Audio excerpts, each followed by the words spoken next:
मेरे साथियों, आज हम लोग पढ़ेंगे लाइब्रेरी ऑफ इंडिया, जो कि भारत में जो भी लाइब्रेरी है इसका स्थापना कब हुआ और इसका कहाँ हेडक्वार्टर है। तो चलिए हम लोग चलते हैं बिना समय के व्यतीत किए। पहला इसमें से है नेशनल लाइब्रेरी ऑफ इंडिया, इसका स्थापना कब हुआ। इसका स्थापना कब हुआ है ये सामने स्क्रीन पर लिखा हुआ है, आप लोग मेरे साथ साथ बोलते जाइएगा मन में ताकि क्लियर हो सके। इसका स्थापना 1948 में हुआ था, ठीक है। और ये कहाँ पे स्थापना हुआ था? कोलकाता में, ठीक है।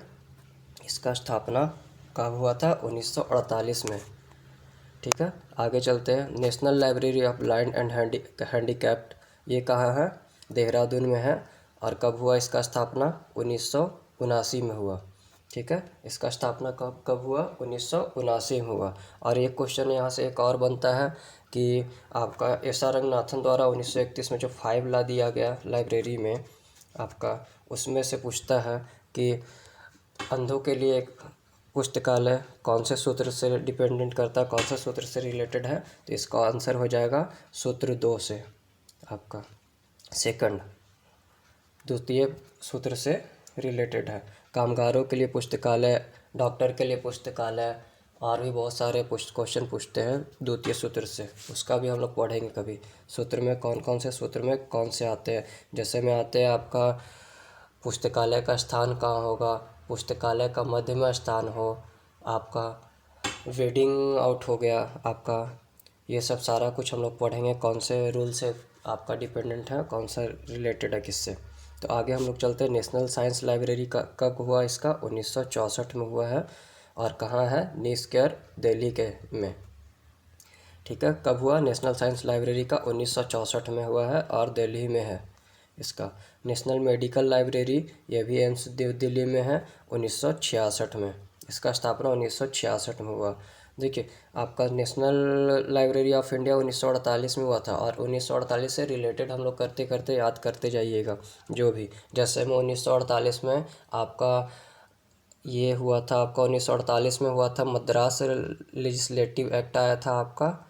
मद्रास में जो आपका 10% किया गया था उपस्कर, तो 1948 में वो भी था। ऐसे कर करके हम लोग याद करेंगे। कुछ कुछ ईयर है कि 2-2 3-3 जगह है, तो हम लोग को आसानी से याद हो जाएगा। अब चलते आगे। खुदा बख्श ओरिएंटल लाइब्रेरी, जो कि नेशनल मैन्युस्क्रिप्ट लाइब्रेरी सबसे बड़ा माना जाता है, वो कहाँ है? पटना में। और कब हुआ था? 1891 में, ठीक है। ये हम लोग का बिहार का है, तो हम लोग को याद रहेगा ही रहेगा कि खुदा बख्श लाइब्रेरी कहाँ है? पटना में, ठीक है। आगे है नेशनल डिजिटल लाइब्रेरी का स्थापना कब हुआ था? 2018 में। 2018 में डिजिटल लाइब्रेरी का हो गया था। और कहाँ हुआ था? IIT खड़गपुर, ठीक है। डिजिटल लाइब्रेरी 2018 में। सेंट्रल रेफरेंस लाइब्रेरी कोलकाता में हुआ था, 1955 में हुआ था इसका स्थापना। कब हुआ था? 1955 में। सेंट्रल रेफरेंस लाइब्रेरी CRL ऐसे करके याद रख लीजिएगा 1955, ये तो याद हो जाएगा तुरंत। और 1955 में और भी क्या हुआ था? आइसलिक का स्थापना हुआ था 1955 में, ठीक है। तो ऐसे रिलेटेड कर करके याद करते जाना हम लोगों को। आगे पढ़ते हैं। कलकत्ता पब्लिक लाइब्रेरी कहाँ है? कोलकाता में है, और इसका स्थापना 1836 में, ठीक है। कलकत्ता पब्लिक लाइब्रेरी कलकत्ता में 1836, 18 2 जा 36, ठीक है। ये याद रहेगा हम लोगों का, कलकत्ता में है। और भी आपका कलकत्ता में आपका है लाइब्रेरी का इंपीरियल लाइब्रेरी कहाँ है? कोलकाता में। कहाँ कब हुआ था? 1891 में हुआ था, ठीक है। इंपीरियल लाइब्रेरी 1891 में कलकत्ता में। ये सब कुछ कुछ याद रहता है हमेशा, लेकिन कुछ कुछ याद करना पड़ेगा, और ये क्वेश्चन आना ही आना होता है।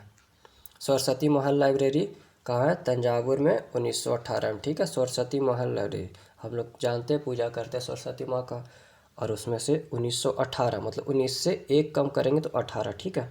ऐसे करके याद कर लीजिए। रामपुर रजा लाइब्रेरी रामपुर में है, 1774 में इसका स्थापना हुआ था, ठीक है। कब हुआ था? 1774 में। और कहाँ है? रामपुर रजा लाइब्रेरी रामपुर में है, ठीक है। Harekrushna Mahtab library state library कहाँ है? भुवनेश्वर में है, 1959 में इसका स्थापना हुआ था। हरे कृष्णा महताब स्टेट लाइब्रेरी 1959 में कहाँ है? भुवनेश्वर में है। अब है महाराजा पब्लिक लाइब्रेरी, यह है जयपुर में। महाराजा लाइब्रेरी कहाँ है? जयपुर में, 1866, ये भी याद रहेगा आपका, 66 दोनों बराबर है, ठीक है। और महाराजा पब्लिक लाइब्रेरी जयपुर, जयपुर में बहुत सारा एंशेंट बिल्डिंग है और राजा महाराजा से रिलेटेड आपका वहाँ बहुत सारे साक्ष्य मिलते हैं। ठीक है, तो ऐसे करके याद हुआ। ठीक है, आज हम लोगों का इतना तक हुआ और आगे भी हम लोग आएंगे इसी तरह धीरे धीरे याद करते चलिए, सिलेबस का इंतज़ार के बिना हम लोग आगे बढ़ेंगे।